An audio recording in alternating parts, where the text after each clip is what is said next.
Thank you for joining me for the mandatory parent meeting. We're going to do the online version again since last year I had a lot of positive feedback on that worked well into our busy schedules.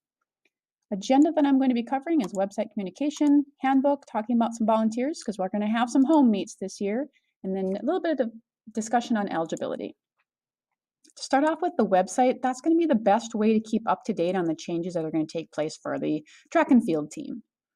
If you haven't already signed up for the Remind app, I'll have that information on the website also, as well as the meet schedule, records, and results. And I'm working on trying to get past seasons, the results to show, and I'll hopefully have a way to make that work shortly. So if you've been looking for those, that'll be back up there as well as the results that will be for this year. So I just want to take you to the site real quick because it is a different site this year.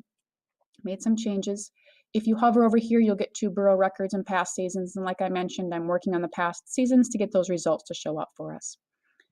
The Remind app is right here of how to sign up if you want step-by-step directions or sign up through email instead of getting a text message. Although I recommend the text because that will be instant for you. Those directions are right there. But for the most part, what you'll do is you'll click on 2018 Borough Track. That'll bring up a new window. And here's where that video that you're watching right now is going to be also located if you want to go back and check anything out. I would like your help though on the bottom part here. There are 4 things your athletes need to have before March 7th when we start our season. Their physical form, which if you click on here, we'll give them a form if they haven't already gotten their physical. Most of them do in the spring though, so it's just a matter of getting their red slip signed by Mr. Nelson and getting it to me preferably before March 7th. Fees, which is a blue slip, that's paid with Pat in the office, and here's the fees if you need those. The handbook, which will have all the information, has stuff on nutrition, all sorts of good stuff in there, past season records and all that good jazz. I only need the back page if you have a new athlete, which would be 7th graders or anybody that is new to track and field. They'll have to sign it. Otherwise, I have copies of those from previous years. And then the students' goals survey. I'd like them to think about what they would want to accomplish this season, and they send it to me. It's just them and I that get to know about it, and I share with the other coaches, of course. But that's basically just information for me and to get them thinking about what they want to accomplish throughout the season. And then they know to bring a water bottle and we fill that up, and many of them have them in the freezer from last year. So again, that site will be here. It's Borough Track, and I'm not sure if I'll be able to get that onto the Hillsborough site or not, so you might want to bookmark that. We've had some issues with ADA and compliance, and that's where the issues for me are coming with, of trying to make sure everything is compliant with that, which I think is a good thing, but it's been a little tricky on my end. And the handbook, again, that's on the website. I showed you where that, but I just wanted to highlight a couple little things out of there. I know I mentioned this last year, but I feel it's worth repeating, and especially for those ones that are new. Research is really showing, and it's come a long ways in the sleep department, that consistent bedtime within 15 minutes each night. So that would mean if they go to bed at 10, between 9:45 and 10:15, if we can keep that consistent, that's the best thing for our students and our athletes. And the reason I'm putting that in there is I have a lot of parents that come up and say, what can I do to help my athlete on out? And besides what we're doing in practice, obviously, but consistent bedtime, and then obviously nutrition, making sure they're getting a healthy diet are the main things that I ask parents, yeah, please help us out with that. And then as we know, 7 to 9 hours is what we're suggested each night for that sleep piece. The other thing that parents always ask is, what can we do to help? So the consistent bedtime and nutrition is just give them your support. They are working so hard, and I always feel that with track and field athletes. They are putting in a tremendous amount of time. It's a difficult sport.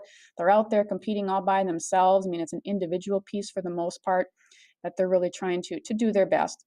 And again, practices and extra nutrition is what we have.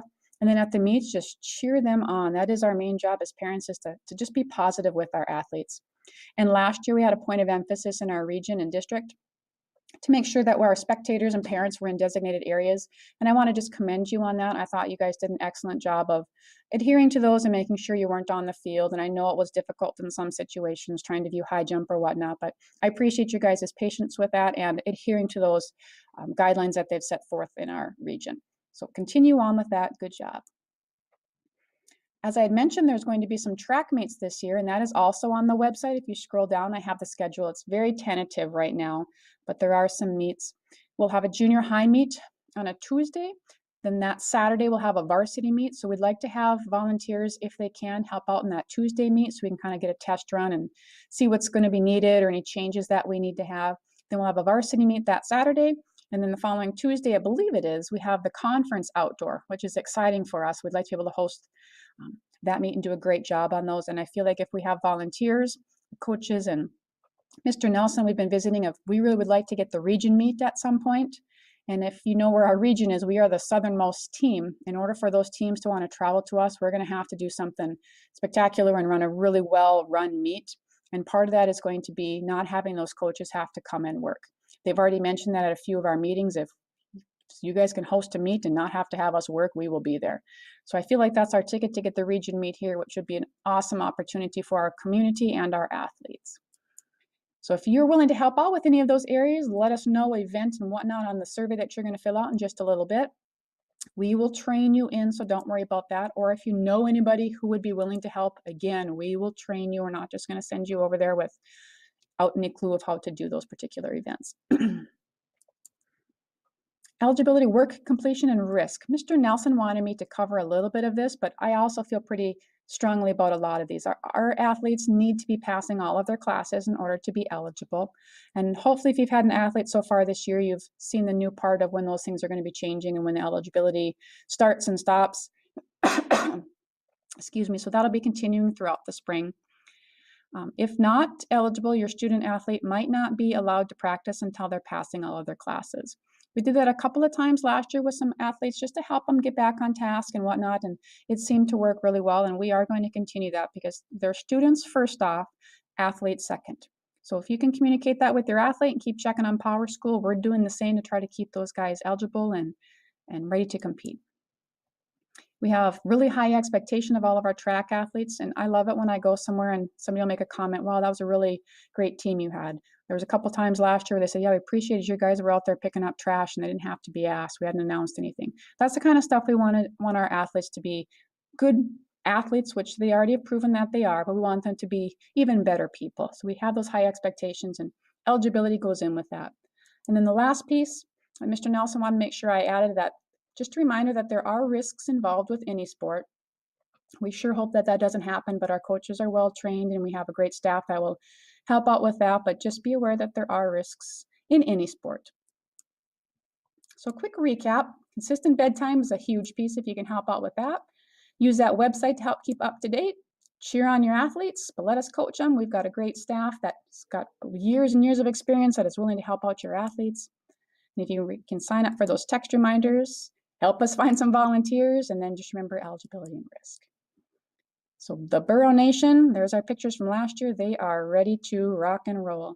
Thanks for all you do. If you have questions, please make sure you let me know, either text messaging or emailing.